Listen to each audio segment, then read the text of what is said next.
Olá! Hoje nós vamos falar sobre soma e subtração de números racionais. Nós já vimos que todo número natural é racional, assim como todo número inteiro também é racional. Quem é que faz parte dos racionais além dos naturais e inteiros? Os decimais e fracionários. Então hoje nós vamos falar sobre soma e subtração dos decimais. Temos aqui alguns exemplos aqui de números decimais, tá? Onde os números que vêm antes da vírgula são chamados aí de parte inteira. E os que vêm após a vírgula fazem parte da família dos decimais, tá? Então, eu tenho aqui 0 como parte inteira nesse meu primeiro. No segundo exemplo, também o 0 é a parte inteira. No terceiro exemplo, o 39 é a minha parte inteira, onde o 9 representa a minha unidade e o 3 representa aí a minha dezena, tá? Olhando aqui para os números que vêm, para os decimais, né, que vêm após a vírgula, nós temos aqui o primeiro que a gente chama de decimal, o segundo que a gente chama de centesimal, tá? Aqui eu tenho decimal, centesimal, milesimal, tá? Nesse segundo exemplo aqui eu também tenho um decimal e um centesimal. Seguindo aí, nós temos aqui, ainda no segundo exemplo, um decimal, um centesimal e um milesimal. No terceiro exemplo, nós temos um decimal, centesimal, milesimal e décimo de milésimo. Embora cada um, né, na sua ordem aí tenha o seu nome apropriado, nós podemos chamá-los todos de decimais, porque ele pertence à família dos decimais, ok? Então, de forma prática, todo número que contém vírgula é chamado de decimal, não importa quantas casas ele tenha após a vírgula. Agora, se eu perguntar qual é a ordem de determinado número, aí sim a gente classifica como decimal, centesimal, milesimal e assim por diante.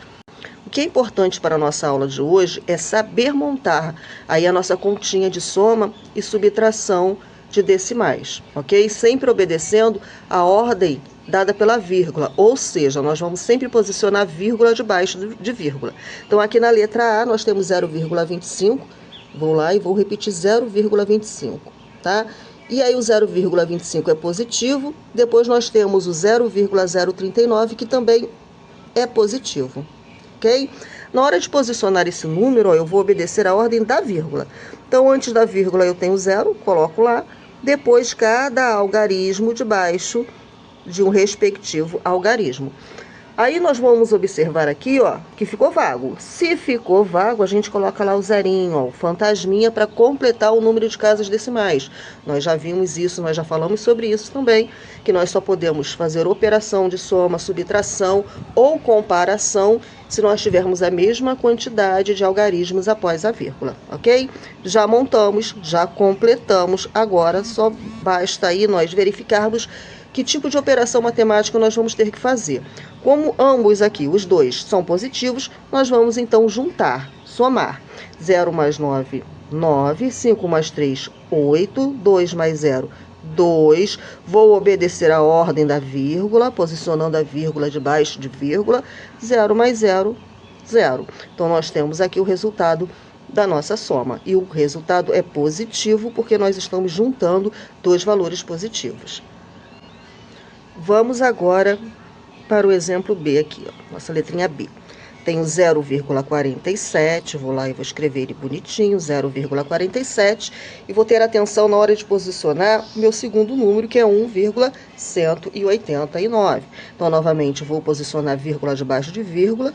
Antes da vírgula, nós temos o 1. Depois da vírgula, nós temos o 189. Ok? E aí, depois que nós posicionamos, nós vamos verificar os sinais. O 0,47 é positivo, 1,189 também é positivo. Então, se os sinais são iguais, significa que nós vamos fazer o quê? Juntar. Só que antes de juntar, nós precisamos igualar o número de casas decimais. Ó, chamamos o fantasminha lá. E agora que nós temos aí as casinhas completas, nós podemos somar. 0 mais 9, 9. 7 mais 8, 15, sobe 1. 4 mais 1, 5, com mais 1, 6. Posiciono a vírgula debaixo da vírgula, 0 mais 1, 1.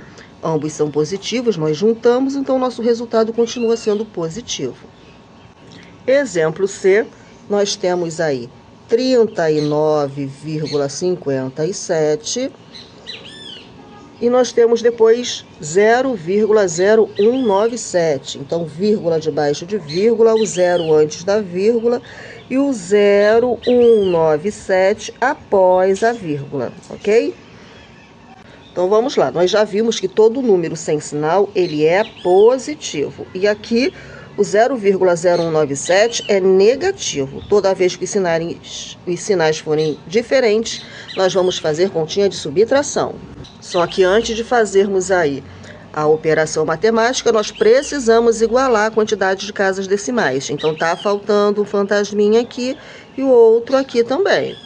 Agora que já igualamos as casas decimais, podemos fazer a operação matemática. De 0 eu não posso tirar 7, então vou pedir emprestado. 0 não tem, vai pedir emprestado também para o vizinho. Então, 7 emprestou 1 e ficou valendo de 6. Agora sim ele pode emprestar uma unidade. Então, ele emprestou 1 aqui para o 0 e ficou valendo de 9. 10 tira 7, fica 3. 9 tira 9, fica 0. 6 tira 1, fica 5. 5 não tira nada, fica 5. Vamos posicionar vírgula debaixo de vírgula. 9 tira nada, 9. 3 menos nada, 3, tá? E aqui, ó, nós vamos verificar que o 39, alguma coisa é maior do que 0, alguma coisa, tá? Então, meu sinal aqui continua sendo positivo, ok? Exemplo D. Nós temos aqui 1,93. Depois nós temos 1,108. Então, novamente, nós vamos posicionar a vírgula debaixo da vírgula e somente então vamos escrever os algarismos, não é? Nós temos 1 antes da vírgula e o 108 após a vírgula. Vamos agora posicionar os sinais. 1,93 ele não tem sinal, o que significa que ele é positivo. E antes aqui do 1,108 nós temos o sinal negativo. Agora, nós vamos igualar o número de casas decimais com o fantasminha. Agora, é só fazer a operação matemática. De 0, eu não posso tirar 8, vou pedir emprestado para o meu vizinho, não é? Que vai ficar valendo de 2, porque antes ele era 3, emprestou 1. 10 tira 8, ficam 2. 2 menos nada, 2. 9 tira 1, vai ficar 8. Vírgula debaixo de vírgula, 1 positivo com 1 negativo. Tenho 1 e perdi 1, vou ficar com 0. E aí nós vamos voltar e verificar os valores. 1,930 é maior do que 1,108. E o 1,930 é positivo.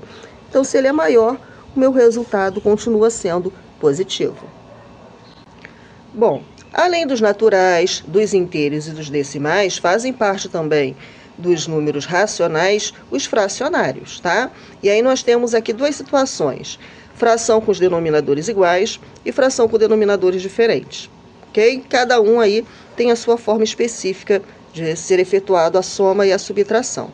Então, nós temos aqui 3/4 mais 5/4. Se os denominadores são iguais, basta simplesmente nós repetirmos o nosso denominador e fazermos a operação com os nossos numeradores, tá? 3 não tem sinal, então ele é positivo. 5, o sinal que está na frente também é positivo. 3 mais 5, 8. E repetimos aí o nosso denominador. Nós podemos observar é que 8 e 4 são múltiplos entre si. Então, nós podemos aqui continuar essa continha fazendo divisão, porque nós já vimos também que toda fração é uma divisão. E 8 dividido para 4 é 2, ok? Continuando aqui com mais um exemplo, nós temos aqui menos 3/7, o menos 2/7. Novamente, os nossos denominadores são iguais, então nós vamos repetir os nossos denominadores e efetuar aí a operação matemática com os nossos numeradores. Então, nós temos aqui que o primeiro é menos 3 e o segundo é menos 2. Sinais iguais significa, então, que nós vamos juntar esses valores, tá? Menos 3 com menos 2, menos 5. Menos 5 e 7 são números o quê? Primos, não é? Eles não são múltiplos entre si. Então, a gente vai parar por aqui. Mais um exemplo, menos 3/5 com mais 4/5. Novamente, nossos denominadores são iguais. Então, nós vamos repetir o nosso denominador uma única vez. E vamos fazer a operação matemática com os nossos numeradores. O primeiro é menos 3 e o segundo é mais 4. Opa, sinais diferentes significa que nós vamos subtrair. Nós não vamos juntar e vamos sim diminuir. ok? 4 menos 3, 1. E esse 1 é positivo porque 4 é maior do que 3. 4 é positivo e o 3 é negativo. E vamos repetir a parte de baixo. Não são múltiplos entre si. Não são múltiplos entre si. Então, terminamos aqui. E quando os denominadores forem diferentes? Bom, sempre que eles forem diferentes, nós vamos precisar tirar o MMC. Ou seja, descobrir o menor múltiplo comum entre o 2 e o 3. Como 2 e 3 são números primos, basta multiplicarmos para descobrir quem é o MMC. Então, o MMC de 2 e 3 é 6, porque 3 vezes 2 são 6, tá? Então, preste atenção agora. Ó. Nós vamos pegar agora o nosso novo denominador e vamos dividir pelo antigo. 6 dividido para 3, o resultado nós vamos colocar aqui do ladinho. 2. Depois vou fazer a mesma coisa com a segunda fração. 6 dividido para 2, 3. Esse número que a gente coloca aqui embaixo, que nós encontramos esse resultado, nós multiplicamos, nós vamos multiplicar pelo nosso numerador. Então, vamos repetir o sinal, que é negativo. 2 vezes o 1, 2. Vamos repetir o sinal, que neste caso agora é positivo. 3 vezes 1, 3. Agora que nós temos aí o nosso denominador, agora é 6, nós podemos fazer a operação matemática com os nossos numeradores. Então, o sinal negativo determina aquilo que nós estamos devendo e o positivo é aquilo, né, a quantidade que nós temos para efetuar esse pagamento, né, pagar essa dívida. Então, devo 2 e tenho 3 para pagar, logo vai me sobrar 1. 1/6, e terminamos aqui essa operação. Exemplo 2. Como 4 e 2 são múltiplos entre si, nós vamos fatorar para determinar aí o MMC entre 4 e 2. Começando aqui por 2, que é o menor primo, não é? 4 dividido para 2, 2. 2 dividido para 2, 1. Continuamos novamente por 2. 2 dividido para 2, 1. E agora nós vamos multiplicar esses valores aqui que nós encontramos ao dividir. 2 vezes 2, 4. Então, esse agora é o nosso novo denominador. Então, vamos reescrever agora com o nosso denominador 4, ok? E aí o pensamento é sempre o mesmo. O novo a gente divide pelo antigo. 4 dividido para 4, o resultado a gente coloca aqui do lado do antigo, vai ser 1. 4 dividido para 2, 2. E esse valor, esses resultados, a gente multiplica agora pelo numerador. Vamos repetir o sinal. Aqui é negativo, então permanece negativo. 1 vezes o 3, 3. Vamos novamente repetir o sinal e multiplicar o número. 2 vezes o 1, 2.